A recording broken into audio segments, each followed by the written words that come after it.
Emulate OT, stop pensions to ex-governors, Obasanjo tells Nigerian governors. Exactly. Alex Oti has done another very strong stride now. Apart from commissioning a power plant in Abia State, I think he has started the second power plant project to make Abia the most powerful state, especially in manufacturing and production. Now he has taken another step, which has been the cry of all Nigerians across all the 36 states and FCT, to stop the pension, lifetime pension for ex-governors. Tinubu started this kind of thing in Lagos, and before you know it, all the other governors across Nigeria started copying it, and it became the norm. But now the Abia State House of Assembly has repealed that law, scrapped it, and terminated the pension for lifetime pension for all the ex-governors, and he has all the executive and legislative power to do that, and they're in alignment. This is a very sweet move. Now, in the wake up of this, Obasanjo has visited the Abia State governor to appreciate him for that, and now lending his own voice, telling other governors across the state, across the country, to emulate Governor Oti. Align with your House of Assemblies and stop this nonsense because it is daytime robbery. The bill repealed the law supporting the payment of pensions to former governors and their deputies in Abia State for lifetime. So, a former Nigerian president, Olusegun Obasanjo, has asked state governors to emulate Governor Alex Oti of Abia State in repealing laws supporting the payment of pensions to former governors and their deputies in their states.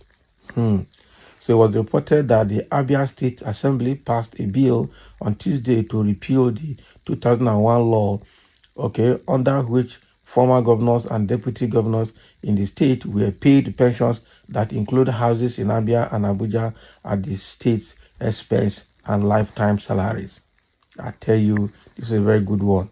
So at least two former governors of the state have said they did not receive the pension despite the existence of the law, and the state government, right? And the state government has not provided details of the beneficiaries so far and how much has been spent on the ex-officials. Okay, the repeal of the law also follows previous calls by civil society groups who had called for the cancellation of such laws in the states where they exist. So Obasanjo speaking on Friday when he visited Mr. Oti in his private residence. Mr. Obasanjo commended the governor for his courage in repealing the law, according to a statement by Mr. Oti's spokesperson Kazie Oko.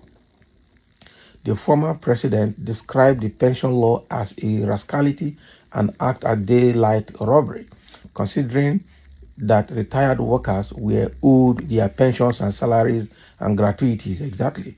I watched television and I saw repealing of ABIA pensions, and I asked you, what exactly is this? And you said to me that the pension scheme for former governors here was too outrageous.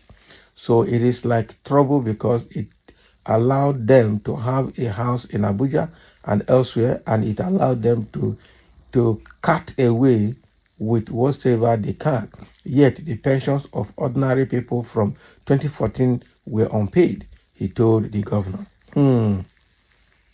So what sort of leadership you came and said there would be an end to that rascality? I congratulate you, and I say to you, I hope that your colleagues will follow your footsteps, Mr. Obasanjo added.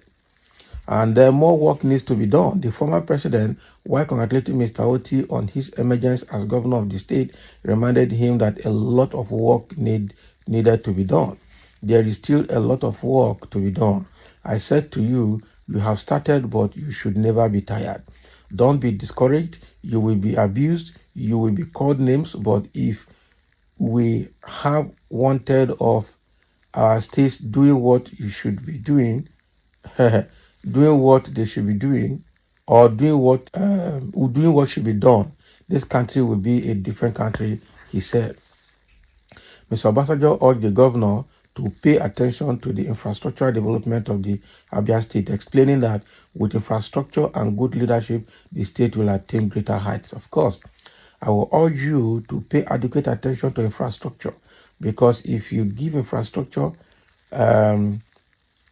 and you give the type of leadership you are giving, the people of the state will have nothing to worry about. On their own, they are enterprising. All they need is the leadership that give them all the encouragement. So I have always maintained that if there is any zone in this country that could really give what I call regional development, it is the Southeast geopolitical zone, because you are almost monolithic in everything, he said. So responding, Mr. Oti assured the former president that his administration was focused on infrastructural development, especially in ABIA, the main commercial hub of the state, or ABA, especially in ABA, the commercial hub of the state. So the governor said his administration had, in the last 9 months, completed and commissioned 10 roads in ABIA, while 31 other roads are at different stages of completion. So we also have a 67.4-kilometer road we commissioned a few weeks ago that connects Omahia through Ozo Akole and terminates in Ahafia, he stated. It's a very good one. Oh, I tell you the truth. There is nothing like having good government. Now Alex Oti has done the needful, and when you see, the Bible said that see thou a diligent man, or a man that is diligent in all his ways, he shall wine and dine with or stand with kings and queens, and not with mean men. And the African parable that says that if a child washes his hand clean, he can dine with old people, including kings and queens. Now, Alex Oti has done well, and for doing well, the former president Obasanjo has visited him, and I'm sure he's visited him as a son, and now appreciating him for the good job.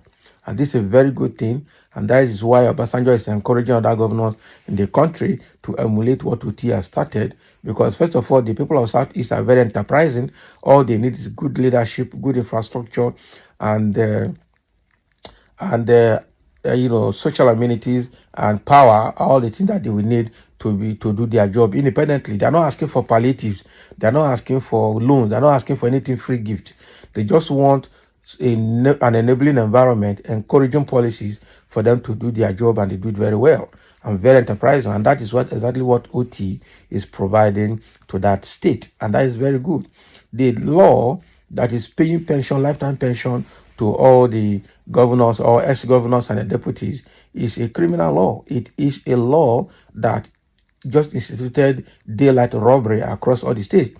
How can a governor who served for 4 years or 8 years earn lifetime pension, own a house in the state, own a house in Abuja or elsewhere, own a car, or they change their car every 4 years, and they pay them salary for life? What a crazy world. What a crazy law. And all of them, all the state House of Assembly, they signed it. When it's only the governor and the deputy that's enjoying it, they themselves in the assembly, they don't enjoy it when they leave. That's one. Number two, how can you be paying somebody for pension for lifetime with all those, incentives just for 8 years in office?